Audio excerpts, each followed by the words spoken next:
business owners know a good employee is better than gold, because all it takes is one deceptive individual to bury your business and your future, and it's something that happens every day. Tonight, Q2's Janelle Slade is on special assignment to bring us a look at theft from the inside.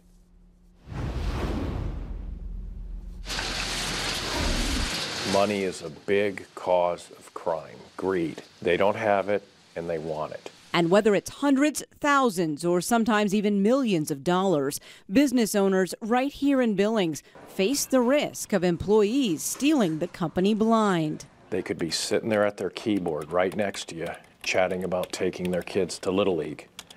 And while you're right next to them, they're making false entries into the computer system to cover up money they've stolen.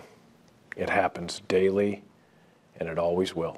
FBI Special Agent John Teeling says the calls never stop.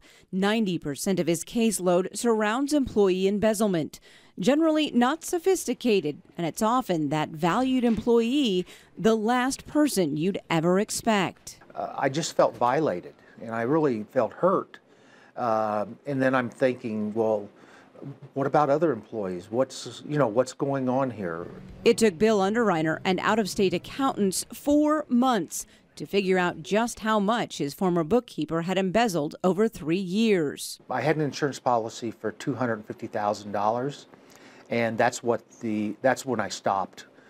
Because it was costing me more money to go after money I wasn't going to get. A lot of money comes in and out of car dealers, and that's a typical business where someone starts out as a clerk, but eventually they've trained them to damn near run everything. No business is immune. In fact, the FBI says every single bank or credit union in this city has been a victim of theft. It's often a mistake, a fluke, that the employee even gets caught. I had a bank teller that had stolen quite a bit of cash from a local community bank. And the way she did it is at the end of each day, she made a false entries into the books and records to cover up her theft. But at 8:01 the next morning, she had to be at work to reverse out that entry. And if one person cashes in, it can leave an entire business and other employees with the damage. When you steal people's money, people suffer. It's a different type of suffering. It's not a physical pain, but like I said, it is devastating, and it is real. I was very lucky that I got my money back. So I've had men that are on the verge of cashing it in, and all of a sudden they find out they're $200,000, $300,000, $400,000, $500,000 upside down, and they can no longer retire. Try to trust your employees, but don't trust them too much. If there's one thing I could emphasize more than anything else, when the money's gone, it's gone.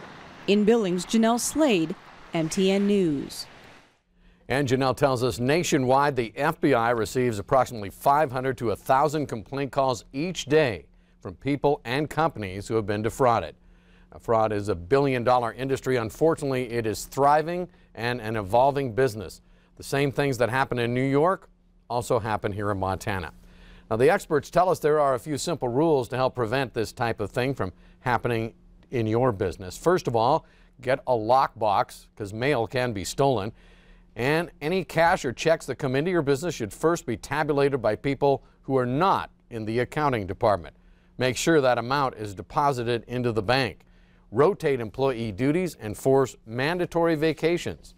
Open and look at your bank statement. Employees often pay their own credit cards, car or house payments with company checks or transactions. And they also say pay close attention to employees who gamble, employees who are in financial trouble, and employees whose spending habits appear to exceed their means.